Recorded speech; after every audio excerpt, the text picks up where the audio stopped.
Buenos días, mi nombre es Marilyn Denis Varela Niño y hoy les voy a hablar sobre la práctica número 1 que consiste en los conceptos y técnicas básicas utilizadas en el laboratorio químico. El objetivo de la práctica consiste en conocer los fundamentos teóricos, las técnicas básicas y los instrumentos comúnmente utilizados en el laboratorio de química para el correcto desenvolvimiento en las prácticas de laboratorio propuestas. Experimentos y técnicas básicas empleados en el laboratorio. Experimento número 1. Uso del mechero o quemador de Bunsen. Este es un instrumento utilizado en el laboratorio para calentar o esterilizar muestras o reactivos químicos. Su funcionamiento consiste en el que el tubo lateral entra el gas metano y al pasar por el tubo recto se mezcla con el oxígeno de aire que entra por el collar móvil. Al llegar a esta mezcla, a la parte superior del tubo recto se acerca una chispa o cerillo que produce una combustión. Manejo en la práctica. Vamos con el encendido, que consiste en asegurarse que esté cerrada la llave de suministro de gas, la válvula reguladora de gas y la entrada de aire. Encienda un fósforo y se debe mantener lateralmente por encima del mechero. Se abre la llave de suministro de gas y se gira lentamente la llave de suministro de gas hasta que salga gas mientras mantiene el fósforo encendido sobre el tubo del mechero. Se regula la entrada de aire moviendo cuidadosamente el regulador de aire hasta obtener la llama azulada característica que nos indicará una combustión completa.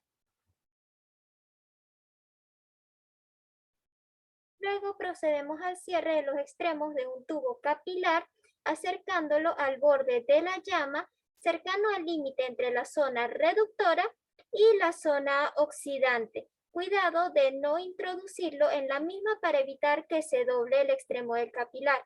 Para lograr un buen sellado se debe girar el capilar continuamente hasta que se forme una perla de vidrio y se deja enfriar. Y damos por finiquitado el experimento número 1.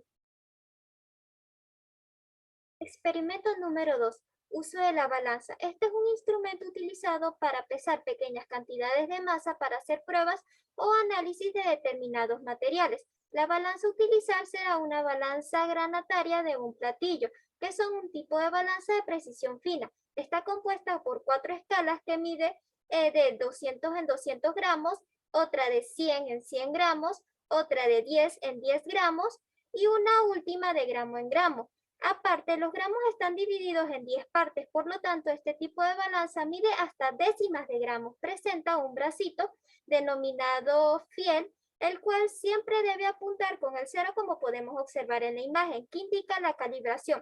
En caso de no apuntar, se utiliza el tornillo de ajuste, que es este que está aquí, para calibrarla, que al girarlo se va a producir un movimiento de balanceo hasta que el fiel coincida con el cero. De esta manera se determina que la balanza está bien calibrada para su uso.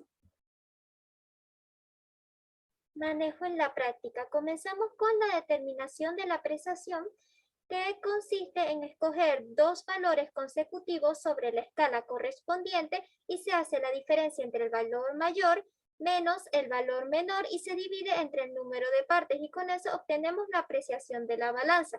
Una vez determinada esta apreciación, se libera el platillo y verificamos que esté bien calibrada. Luego procedemos a pesar. Colocamos con cuidado un vaso precipitado o beaker de 50 mililitros a pesar, movilizando las pesas hasta lograr el peso correspondiente. Luego procedemos a anotar el valor obtenido con su error respectivo, que es la apreciación de la balanza. Se repite la operación 3 veces con el fin de alcanzar cierta validez estadística en los resultados. Y procedemos a reportar el valor promedio con su respectivo error absoluto, teniendo en cuenta los procedimientos cuantitativos para el cálculo de medidas directas. Y como dato adicional es importante tener en cuenta que todas las medidas deben reportarse con 2 cifras decimales. Luego procedemos a pesar en un vaso de precipitados de 50 mililitros una cantidad aproximada de nitrato de cobalto que esté entre los 0.5 y 1.0 gramos. Como referencia se ajustan las pesas de la balanza para pesar 0.65 gramos. Es importante recordar que antes de pesar el sólido, este debe ser agregado poco a poco en el beker hasta que el brazo de la balanza coincida con el cero de la calibración. Luego se anotan los resultados pertinentes indicando el error respectivos y se identifica el sólido con sus datos y se reserva para experimentos posteriores. Experimento número 3. Uso de instrumentos volumétricos. El material volumétrico de vidrio, como son los cilindros graduados, las pipetas graduadas y las pipetas volumétricas o aforadas, forman parte del equipo básico utilizado en el laboratorio para la medida de volúmenes con gran precisión. En este caso serán utilizadas para el cálculo de densidad, teniendo en cuenta los datos presentes en la fórmula de densidad, que es igual a masa sobre volumen. Manejo en la práctica, cálculo del volumen, uso correcto de instrumentos volumétricos. Empezamos con el cilindro graduado, que es un tubo generalmente transparente que lleva grabada una escala en su parte exterior que permite medir un determinado volumen. Antes de usar es importante verificar que esté limpio. Luego se le añade el líquido hasta que el menisco, que es la curvatura de la superficie del líquido, coincida con un determinado nivel. Como el líquido es acuoso, en este caso se va a presentar un menisco cóncavo. Cada línea de la escala indica el volumen del líquido que contendría el cilindro si el fondo del menisco coincide con dicha línea. Continuamos con las pipetas. Tenemos la pipeta graduada, que es un tubo transparente, generalmente de vidrio, que termina en una punta de forma cónica. Tiene una graduación, es decir, una escala, que indica los distintos volúmenes. Para su correcta utilización, la pipeta debe ser tomada por la parte superior entre el dedo pulgar y el medio para aplicar el dedo índice en el extremo superior. Luego se introduce el extremo inferior de la pipeta en el líquido y se quita el dedo índice del otro extremo y se deja que el líquido ascienda por el interior de la pipeta. Una vez que alcanza el volumen deseado, se tapa con el índice del extremo superior para evitar que se siga subiendo y que se derrame. En estos momentos se retira la pipeta con el contenido y se vuelca el contenido en otro recipiente y se separa levemente el dedo índice y el líquido sale nuevamente. Ahora vamos con la pipeta volumétrica. La pipeta volumétrica es un instrumento diseñado para reducir el mínimo de los errores experimentales. Tiene en su parte superior un anillo grabado llamado línea de enrase. Si se llena la pipeta hasta esa línea, como podemos ver en esa imagen, y se descarga adecuadamente, se verterá el volumen que indica la pipeta. En su parte central presenta una dilatación en forma de bulbo que contribuye a la exactitud de la pipeta. Para medir el volumen se llena la pipeta por encima del aforo con perilla de goma o pera de goma. Luego utilizar la pera o el dedo índice en el extremo superior para sacar la pipeta de la solución con el líquido y llevar el nivel del líquido hacia el aforo, llevar el punto más bajo del menisco hasta el aforo y luego se procede a descargar la solución. Ya sabemos cómo se calcula el volumen de un líquido. Ahora vamos a ver cómo se calcula su masa. Para ello se debe pesar en un vaso de precipitado de 50 mililitros 10 mililitros de agua destilada medidos en un cilindro graduado, una pipeta graduada y una pipeta volumétrica. Para ello aplicamos los pasos descritos en el experimento número 2, en donde colocamos el beker a pesar. Sin retirarlo de la balanza, se le va a agregar con cuidado los 10 mililitros de agua destiladas medidos con el cilindro graduado y procedemos a pesar la nueva masa. Aplicamos el mismo procedimiento con la pipeta graduada y la pipeta aforada o volumétrica y luego procedemos a reportar los resultados. Ahora procedemos al cálculo de la densidad. Para ello debemos tener en cuenta el peso del beker vacío con su error respectivo. Luego procedemos a sacar el peso del agua mediante las respectivas restas. Cada cantidad debe tener su error respectivo, su error absoluto respectivo. Ya teniendo los datos calculados, la densidad ya teniendo los datos calculados de la densidad mediante la fórmula correspondiente, densidad igual a masa sobre volumen, Los posibles resultados deben ser comparados con la densidad del agua reportada a los 25 grados centígrados. Ahora procedemos con el análisis de resultados. Para el análisis debemos emplearnos una serie de preguntas. La primera es, ¿el haber empleado diferentes materiales volumétricos influye en el valor de la densidad obtenido? Bueno, podemos decir que sí. Aunque no son cambios bruscos, siempre habrá la posibilidad de que tengamos más precisión en un instrumento con respecto a los demás. Ahora, ¿cuál de los materiales volumétricos empleados permite obtener el valor de la densidad de agua más aproximado a lo reportado? Bueno, tendríamos la pipeta aforada o volumétrica, ya que este tipo de pipetas está diseñado para presentar mayor exactitud a la hora de medir volúmenes, lo que permite una mayor aproximación con la densidad reportada. Ahora, si los resultados experimentales no coinciden con los esperados teóricamente, ¿a qué se le puede atribuir? Bueno, a esto se le puede atribuir a errores en el manejo de los instrumentos, ya sea de paralaje con el medisco o uso indebido de la balanza. Continuamos con el experimento número 4, pruebas de solubilidad. La forma de llevar a cabo las pruebas de solubilidad consiste en mezclar un disolvente con una cantidad equivalente al 3.0% en peso de la sustancia problema. Si el compuesto se disuelve, se considera como soluble, pero si el compuesto, por el contrario, no se disuelve, entonces se le consideraría como insoluble en este medio. Manejo en la práctica. Para ello tendremos dos experiencias. En la experiencia número 1 se va a mezclar la mitad del sólido reservado en el experimento número 2, es decir, el nitrato de cobalto, con 4 mililitros de agua destilada. Se agita la mezcla utilizando la varilla de vidrio. Se repite el mismo procedimiento con el sólido restante utilizando 4 mililitros de cloroformo como solvente. Ahora vamos a proceder a las observaciones. Ahora, ¿qué tipo de mezcla se puede obtener en ambos casos? En el caso del agua destilada vamos a obtener una mezcla homogénea, vamos a tener una solución. Y en el caso del cloroformo vamos a obtener una mezcla heterogénea, es decir, una mezcla sólido-líquido. Ahora nos decimos esta pregunta. ¿El nitrato de cobalto en agua es soluble o insoluble?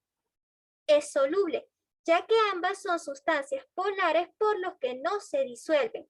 Ahora, ¿el nitrato de cobalto en cloroformo será soluble o insoluble?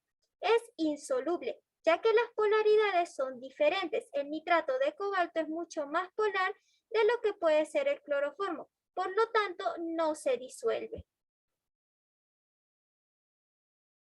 Ahora, ¿qué tipo de técnica se utilizaría para separar los componentes? En el agua destilada utilizaríamos la técnica de evaporación o destilación, ya que es una solución producto de un sólido y un líquido. Por el contrario, en el cloroformo aplicaríamos la filtración, ya que es una mezcla sólido-líquido. Ahora procedemos con la experiencia número 2. En esta tomaremos una cantidad de naftaleno y la mezclaremos en un caso con 3 mililitros de agua destilada y en el otro con 3 mililitros de cloroformo. Se agita la mezcla bien utilizando la varilla de vidrio y procedemos con las observaciones. Ahora, ¿qué tipo de mezcla se obtendría en cada caso? En el caso del agua tendríamos una mezcla heterogénea, es decir, una mezcla sólido-líquido. Y en el caso del cloroformo obtendríamos una mezcla homogénea, es decir, tendríamos una solución. Ahora nos decimos esta pregunta. ¿El naftaleno es soluble o insoluble al agua? Es insoluble, ya que el naftaleno es un hidrocarburo aromático, los cuales son apolares. El agua es una sustancia polar, por lo tanto no se disuelve. Ahora, ¿el naftaleno será soluble o insoluble en cloroformo? Sería soluble, ya que el naftaleno es apolar y el cloroformo presenta un momento dipolar no muy alto, por lo tanto, no se disuelve. Ahora, ¿qué tipo de técnicas se emplearían para separar los componentes? en el caso del agua, utilizaríamos ¿qué? La filtración. Y para el caso del naftaleno, utilizaríamos la evaporación o la destilación. Y con esto finiquitamos el experimento número 4. Experimento número 5. Determinación del pH.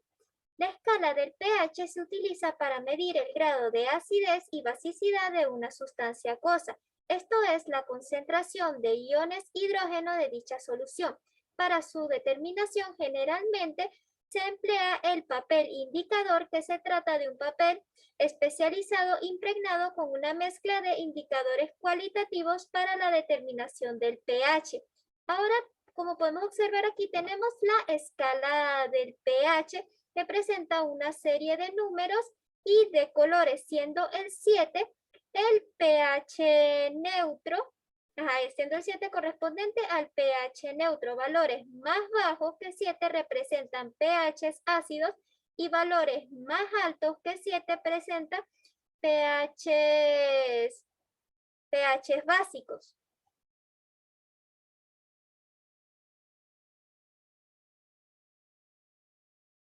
Ya definidos los conceptos más resaltantes, observaremos cómo sería el manejo de este experimento en la práctica.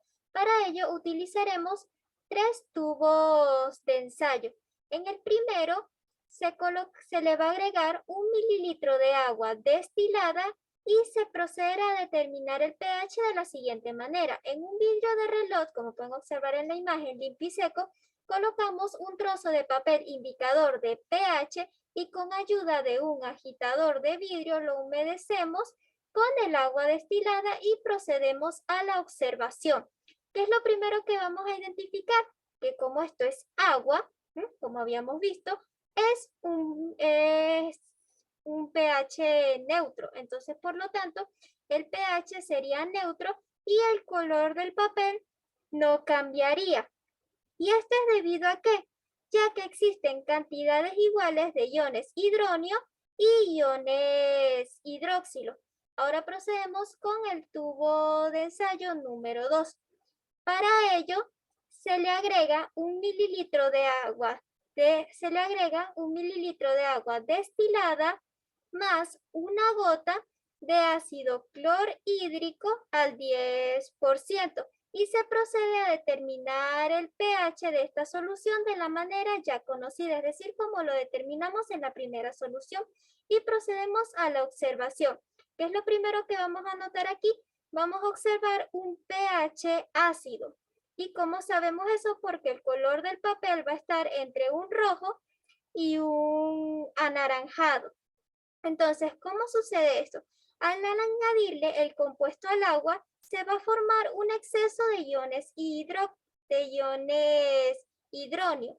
En consecuencia, su concentración puede variar entre 16 y 10,1 moles entre litro, dependiendo de la fuerza y de la cantidad de ácido. Así, la disolución ácida tiene un pH que puede variar desde 6, que es calificado como un ácido débil, hasta 1, que es un ácido más fuerte. Por último, en el tubo de ensayo número 3, se le va a agregar 1 mililitro de agua destilada más una gota de hidróxido de sodio y procederemos a determinar el pH siguiendo los pasos descritos anteriormente. Ahora, vamos con la observación. ¿Qué pH se observaría? Se observaría un pH básico, ya que el color del papel estaría entre verde y violeta. Y eso puede ser debido a que, bueno, que al añadirle el compuesto al agua se va a presentar una concentración baja de iones hidronios y un exceso de iones hidroxilos. Y por lo tanto, el pH puede variar desde 8, que sería una base débil, hasta 14, presentando una base fuerte. Y con esto finiquitamos el quinto experimento.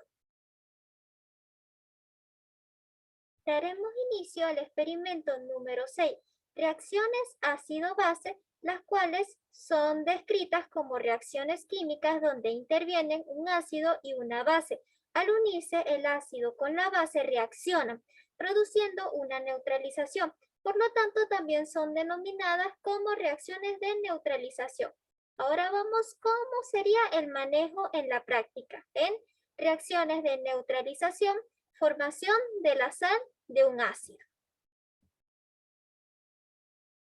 En esta experiencia colocaremos en un tubo de ensayo 1 mililitro de agua destilada y se le va a agregar una pequeña cantidad de ácido benzoico, es decir, más específicamente, una punta de espátula. ¿Qué es lo primero que debemos determinar aquí? Que aquí se va a formar una mezcla heterogénea. Ajá, pero vamos con el proceso de observación.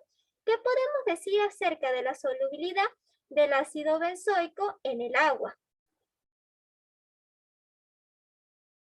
El ácido benzoico es insoluble en agua, debido a que este ácido es un grupo carbonilo conectado a un anillo bencénico. La parte polar de la molécula o la que es soluble en el agua es el grupo carbonilo, que es muy pequeño en comparación con el gran anillo bencénico. Debido a que el anillo bencénico es insoluble en el agua y ocupa la mayor parte de la molécula, no deja que el agua disuelva la molécula, que encuentra dificultades en llegar al grupo carbonilo. Ahora, ¿qué pasaría si agregamos a la mezcla anterior 1 mililitro de hidróxido de sodio al 10%? Aquí podremos observar que tendríamos una mezcla homogénea por reacción.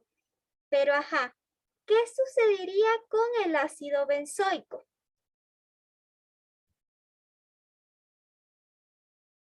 Se disolverían las moléculas, ya que las bases acuosas disuelven los ácidos orgánicos, convirtiéndolos en los correspondientes aniones por sustracción de un protón, ocurriendo así una reacción de neutralización ácido-base, que permite que el ácido benzoico sea más soluble. Por lo tanto, el ácido benzoico pasa a su sal de ácido, que es el benzoato de sodio, y el hidróxido de sodio pasa a ser agua porque toma el protón que el ácido benzoico pierde. Ahora, ¿cuál sería el pH de esta sustancia? Presentaría un pH básico debido al exceso de hidróxido de sodio. Reacción de recuperación, regeneración de ácido. Aquí vamos a pasar de la sal hacia el ácido benzoico. Un detalle importante a tener en cuenta es que como vamos a trabajar con un compuesto que es el ácido clorhídrico, este compuesto presenta vapores irritables. Por lo tanto, vamos a estar trabajando en la campana. Ahora, vamos a agregar a la solución preparada anteriormente los 0.5 mililitros de ácido clorhídrico concentrado y se procede a agitar. La reacción se produce completamente y pasaremos a una mezcla de una mezcla homogénea a una mezcla heterogénea, porque se forma nuevamente el ácido benzoico, el cual es insoluble en el medio acuoso. Entonces se forma el precipitado, es decir, el sólido. Hay casos en el que no podemos ver el precipitado. El ácido clorhídrico va a reaccionar primero con el exceso de hidróxido de sodio y luego al terminarse ese exceso empieza a reaccionar con el ácido clorhídrico, empieza a reaccionar el ácido clorhídrico con la sal del ácido benzoico. Por lo tanto, va a depender de la cantidad de hidróxido utilizado. Ahora vamos a agregar otros 0.5 mililitros de ácido clorhídrico concentrado y procedemos a medir el pH y nos damos cuenta que es ácido. Por lo tanto, no se agrega más ácido clorhídrico, porque al regenerarse el ácido benzoico, debemos encontrar un pH ácido. Inicialmente tenemos la reacción de ácido clorhídrico y el hidróxido de sodio. Se observa que el ácido benzoico comienza a precipitarse. Por ser sólido, obtendremos una mezcla heterogénea. Y aquí podemos observar la reacción.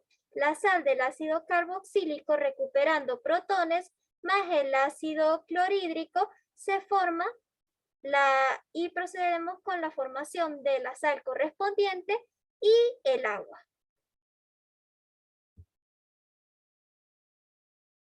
Reacción de neutralización, formación de la sal de una base. Se coloca en un tubo de ensayo 1 mililitro de agua destilada y se le agrega una pequeña cantidad de paratoloidina, es más específicamente una punta de espátula.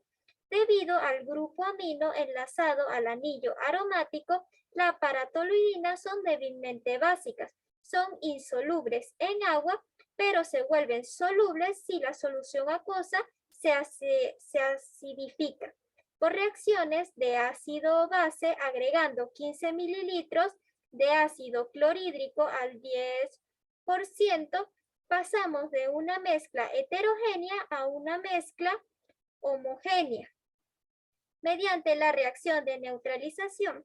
En la reacción, la palatinoidina pasa a su sal básica, no se forma agua y el ácido clorhídrico pasa a ser un cloruro.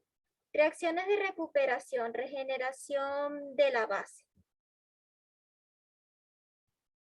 A la solución preparada en la experiencia anterior se le va a agregar 2 gotas de hidróxido de sodio al 10%. Por lo tanto, vamos a pasar de una mezcla homogénea a una mezcla heterogénea porque se forma nuevamente la paratoloidina, el cual es insoluble en medio acuoso. Entonces se va a formar el precipitado.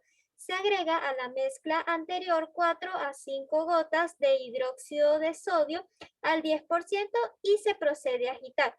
Medimos el pH y nos damos cuenta que tenemos un pH básico por la formación de la sal. Y a continuación aquí tendremos la reacción de regeneración. Y con esto finalizamos el experimento número 6. Finiquitamos con el experimento número 7 que consiste en la separación de componentes de una mezcla. Antes de iniciar es importante tener en cuenta que los métodos de separación utilizados en el laboratorio son la extracción, la filtración, la destilación, la decantación y la centrifugación, siendo la extracción diferencias de solubilidad de un soluto en 2 líquidos invisibles. La filtración, la separación de una sustancia sólida de un líquido a través del uso del material con poros finos. La destilación consiste en la separación de los componentes debido a la diferencia en las volatilidades de los líquidos y estas a su vez se va a clasificar en simple o fraccional. Luego tenemos la decantación que consiste en la separación de un sólido de un líquido en base a la densidad o separa líquidos invisibles. Y por último tenemos la centrifugación que se basa en el comportamiento de las partículas al aplicar un campo centrífugo. Manejo en la práctica. Para ello utilizaremos 3 beakers en las cuales se van a preparar las siguientes mezclas que luego procederemos a separar utilizando la técnica de separación adecuada. En el primer beaker vamos a agregar ácido pálmico, 2 puntas de espátula específicamente y 6 mililitros de agua destilada. Aquí podemos observar que tenemos una mezcla sólido-líquido.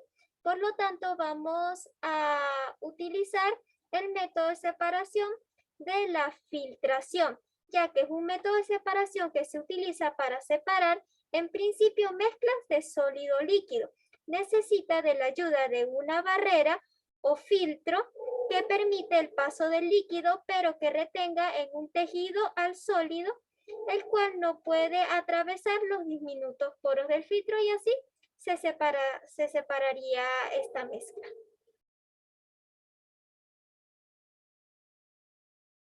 En el segundo beaker vamos a agregar 2 puntas de espátulas de cloruro de sodio y 6 mililitros de agua destilada.